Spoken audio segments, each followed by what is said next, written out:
My name is John Witwer. I'm the Simulation Program Manager at Estrella Mountain Community College. I have a master's in nursing, and basically most of our program is based on nursing education. We do have some interdisciplinary components to it, working with EMTs, fire science, medical interpreters, a couple other people that we're bringing into the scenarios. My background in simulation is a remarkable professional growth thing. I was brought onto campus before there was a simulation center. They said there's one coming and you need to go find out what that means. And so I worked with the architects in the design. I worked with procurement, purchased all the material, worked in the punch list trailer to make sure that outlets were put in the right place, that sort of stuff. We had some various mannequins for skill training and then there was a sim man in a box, and we broke him out and started bringing that together. And one of the driving forces in the simulation program is that the faculty own their scenarios. So they are the people that have to bring to me their ideas of what their competencies are going to be. And it's with that I can move around and go, okay, well, these are the components we'll need for that. Here's your faculty load that you'll need to be able to support that. These are what equipment I have and what equipment I'll have to buy, that sort of thing. It's been, and just now recently is the production of or a creation of a model that we do through faculty development, teaching them the different steps or the different strategies or elements of that particular model, being learner-centered, that we come up to the table with objectives, that we have a strategy that we develop together, that they have the responsibility of creating the assessment pieces. It's not my responsibility to grade or assess student performance. I facilitate all that. And then finally, the evaluation, where these functional, was the simulated clinical event itself, was it appropriate for this level of student? Was the equipment there? Do the students themselves feel more competent? Do the students feel more, confident in being able to perform their skills? That evaluation is done based on students. It's also the facilitators that would review that scenario, and that's how we get our validation process.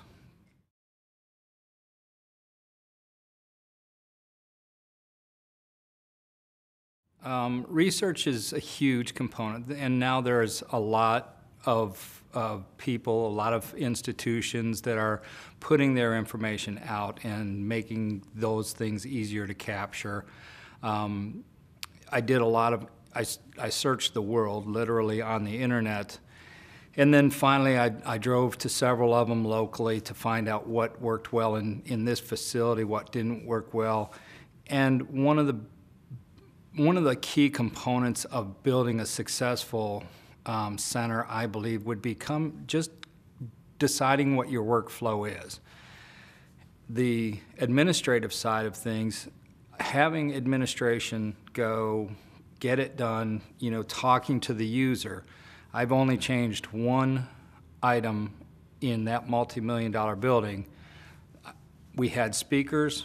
We thought, overhead speakers, that's what you do when you put them into the suites, because that's where they go. Well, we really wanted to be able to take and have the mannequins talk all the time without buying very expensive mannequins, because sometimes we're just doing some very basic cares. So that's the only thing. I then went around to all of the suites and put the speaker system for that suite and the head ball. So it kind of gives, they stopped doing this, it's talking to the ceiling and stuff. They're more directed at the patient and the mannequin that's in the bed.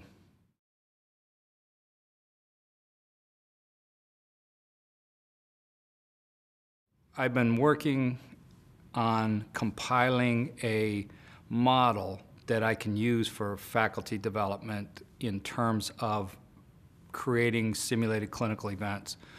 At the onset, we tended to have crudely speaking, play dates. You know, we thought, oh, okay, well, let's just bring them in, let's do some patient care and that, and we'll tell them, oh, you did this well and you didn't do that well, and they'll give us feedback and so on and so forth. But there wasn't, and then if you turned, you could see in the classroom there was strict curriculum and what they would cover each day and those kinds of things.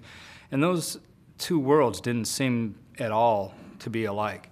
So once all of the heavy lifting was done in creating the simulation center, I was able to sit back and it's not new research, it's pulling from various researchers, various studies, various opinions, all peer-reviewed work, and then compiling it and saying, okay, so where do we have to start? And you know, there's a plethora of papers and a plethora of information on each one of those different components, but there is very few opportunities to observe it from the overhead and go, so where do we go? And creating that model is something that I've been able to take the time to do and then get it out into peer-reviewed places. We have a network here in town or in the state. I've done another presentation on it in a poster format and things like that. But it's bringing that model of, you know, patient-centered care or learner-centered teaching to the facility.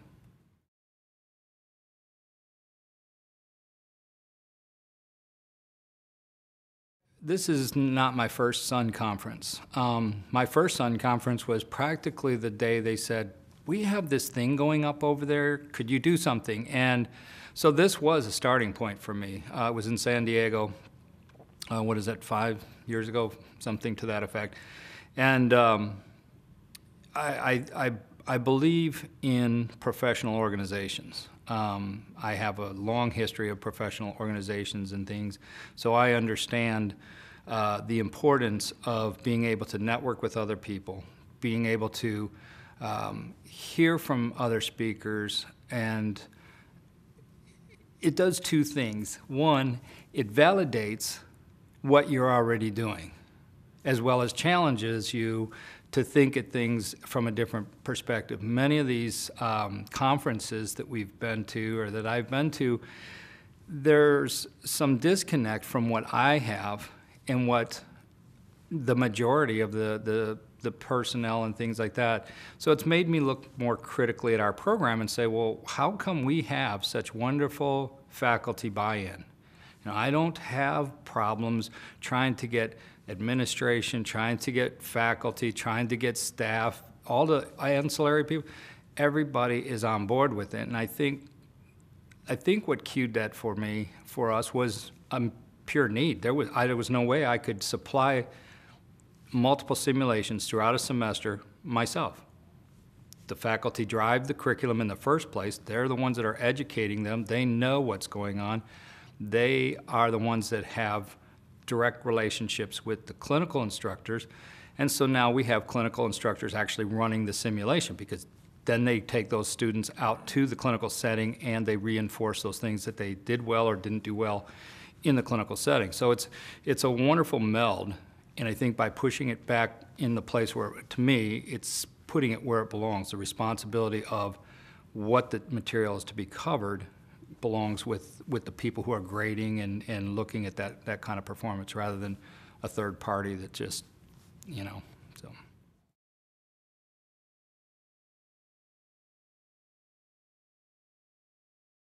We have a marvelous rep here in this area from Lairdal.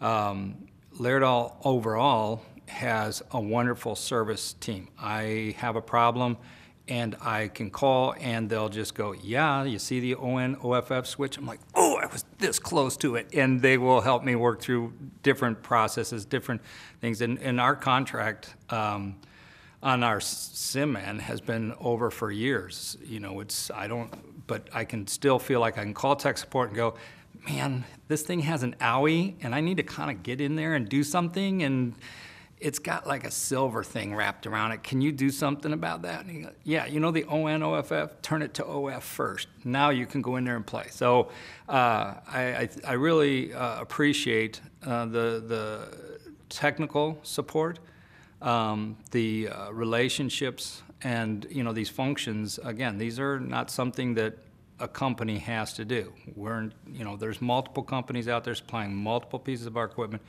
and yet this is one of the foundational places that I found for simulation to work. So, I mean, I'm glad for the opportunity. I really appreciate that. So.